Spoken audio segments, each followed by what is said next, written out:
You're going to have to deport a lot of them. It's not sustainable. I had the safest border in the history of our country. I built 561 miles of wall, and that was good. But I also got Mexico to give us 28,000 soldiers free of charge. Now, I told them that we were not going to be happy if you don't do it.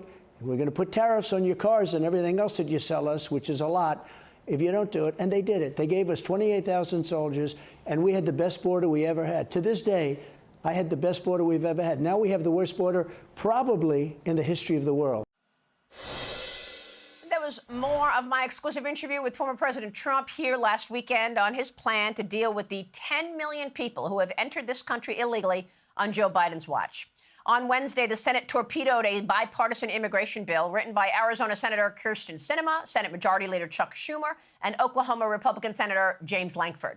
It would have allowed up to 5,000 migrant encounters at the border on a daily basis before the border would be shut down and anybody could do anything about it. Customs and Border Protection sources telling Fox News' Griff Jenkins more than 1 million people have been encountered at the southern border just since October 1st. Which is approximately 100,000 more than last fiscal year. Now, a handful of Senate Republicans are calling on Minority Leader Mitch McConnell to step down following his botched handling of the border bill, which prioritized billions of dollars in aid to Ukraine. Joining me right now, one of those Republican lawmakers who wants McConnell out, the ranking member of the Senate Joint Economic Committee, Utah Senator Mike Lee. Senator, thanks very much for being here. Thank you, Maria. Good to be with you. Why do you want Mitch McConnell to step down? Look, Republican senators are not part of some feudal system. We each are represented we're each representing our own states. And in occasion after occasion, bill after bill, we've seen Senate Republican leadership joining ranks with all or most Democrats, sharply dividing Republicans, actively alienating most Republican voters and taking a different position than most Republican senators in order to enact Democratic priorities and things that unite the Senate Democratic Conference. No, this is nothing personal against any individual in leadership. And yet, we do have to deal with this issue because this is how we alienate our voters. This is how we lose elections that should be won. We've got a real opportunity, Maria, for Republicans to take the majority this November. But if we keep doing things through our leadership that end up enacting priorities for the Democrats, we're going to have brand confusion. And the voters who we need to show up to vote for Republican candidates in Senate races all over the country are going to be less likely to do that if they can't tell which team is responsible for what policy. You know, I don't understand why the Senate leadership thought that they needed to go back to the drawing board and come up with some new immigration policy. As far as I can remember, the Republicans wanted one thing: secure the border. That's it.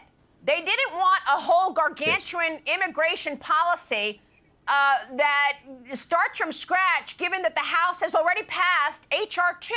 Why can't they just secure the border?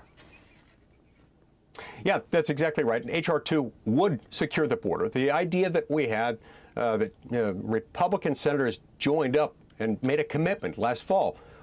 We united behind this idea that most Democrats want more Ukraine funding. A few Republicans do also, but most Democrats do. Republicans really want a secure border. The idea was that in theory, we might be able to cobble together enough votes to force border security on an otherwise unwilling administration that, for reasons that we find baffling, doesn't want to secure the border. And so that was the idea. The bill that was negotiated, that we saw for the first time just less than a week ago, didn't do that. Now, I like the people who negotiated it. Great. They worked hard on it and everything. It just didn't do what most Senate Republicans wanted and expected it to do and what we publicly claimed it would do. So a number of us insisted, all right, look, let's just put in H.R. 2, maybe a couple of other provisions, slap that on to a Ukraine funding bill and see how that does. We were told no. Instead, they just cut off the border security initiative altogether, said never mind that, notwithstanding the fact that we've made a commitment to each other as Republican senators and to our voters that that's what we would do. And we just scrapped it. And now 17 Republican senators appear poised to join up with the Democrats in order to enact Democratic policy opposed by most Republicans, not just in the Senate and the House, but among the American people generally. That's incredible to me. Walk us through what was the most egregious things in this bill, because I know that there were billions of dollars additional to go towards some of those NGOs, the very groups that are, yes. They are actually allowing and executing the transfer and the transport of these migrants. They're putting them on buses, on planes, and sending them to wherever they want to go in America. Yes, we have that problem. We have another problem with somewhere between $9 and $10 billion in two separate accounts under this bill that are scheduled to go towards some sort of humanitarian relief. Now, there's no restriction on those things going to Gaza. And now that we know that they could go to Gaza, although we've exempted out UNRWA, the worst of UN agencies, the most anti-Semitic, the most cooperative as far as we know, with Hamas, we still have no guarantee that it won't be run through some other UN agency that will do exactly the same thing and end up funding Hamas and end up funding more acts of terror by Hamas against our ally Israel and its people. So this is one of many problems. We've also got about $8 billion that could be used to pay the salaries of Ukrainian bureaucrats and the welfare system in Ukraine. Could also go to fund little economic pet projects like concert tickets and supporting clothing stores in Ukraine.